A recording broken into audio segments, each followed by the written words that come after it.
J'ouvre la discussion générale. Premier orateur pour le groupe radical républicain, démocrate et progressiste, M. Paul Jacob.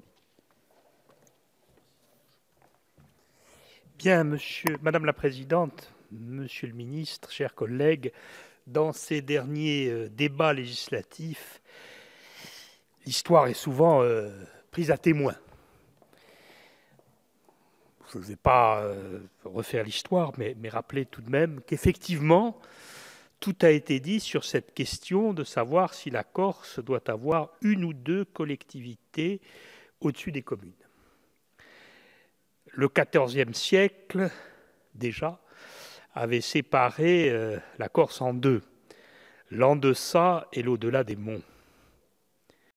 C'était les structures administratives avec des différences de droit de propriété, d'organisation sociale de l'un à l'autre. La Révolution avait calqué ces deux départements, qui s'appelaient à l'époque le Gaulo et le Liamone, sur les limites anciennes. Bonaparte a réuni la Corse en un seul département, mais a donné comme chef-lieu sa ville de naissance, Ajaccio, dont le député-maire est ici présent, ce qui était une innovation importante, puisque Bastia avait longtemps, toujours, été le siège du gouvernement génois de la Corse. Cependant, Bonaparte avait fait de Bastia sa capitale juridictionnelle, qu'elle a toujours aujourd'hui avec la Cour d'appel, le tribunal administratif et la Chambre régionale des comptes. M. Giscard d'Estaing avait en 1975 créé deux départements dans la logique de l'instauration progressive des régions. Il y avait une région en Corse, il fallait donc logiquement, même si cette logique n'a pas été appliquée toujours outre-mer, qu'il y ait deux départements. Là encore, ce sont les limites traditionnelles, celles du XVIIIe siècle, qui ont été reprises, et même au début, d'ailleurs dans le projet de loi déposé par le gouvernement, les départements s'appelaient Gaulo et Liamone, comme ils devaient s'appeler au XVIIIe siècle.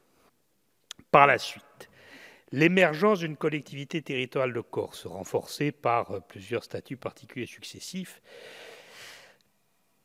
posait de plus en plus la question des départements, même si ceux-ci, de par leur élection uninominale et territoriale, de par leur ancienneté, conservent encore une légitimité, celle d'une assise locale incontestable.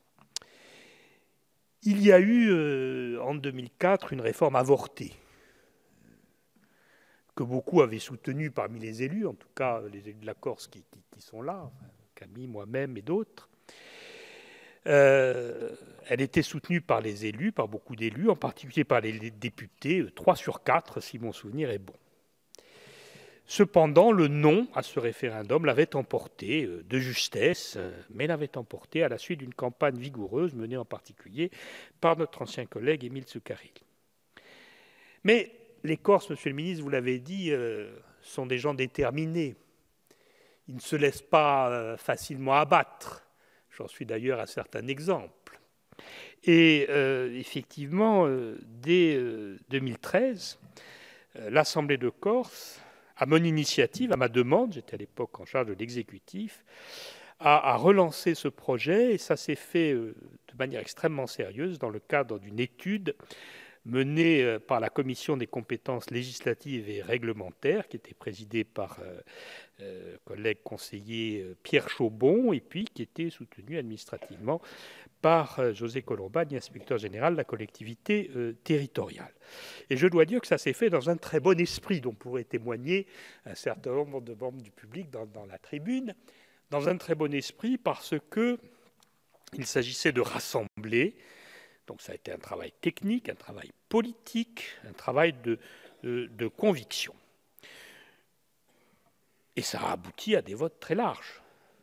Aujourd'hui, on peut dire que les esprits sont apaisés. Enfin, pas tout à fait totalement apaisés, puisque le Sénat a repoussé de manière un peu surprenante le projet de ratification qui vous est aujourd'hui présenté. Mais je pense que cet incident passera pour un épiphénomène très rapidement. Et je crois qu'il est déjà à peu près oublié, même si le ministre a, lui, la mémoire longue, et notamment sur cette affaire-là, il la conservera un certain temps. La concertation a été véritablement menée de manière constante, avec un suivi très attentif, c'est le moins qu'on puisse dire, et bien plus que cela, des ministres successifs, Maryse Lebranchu, puis aujourd'hui Jean-Michel Baillet.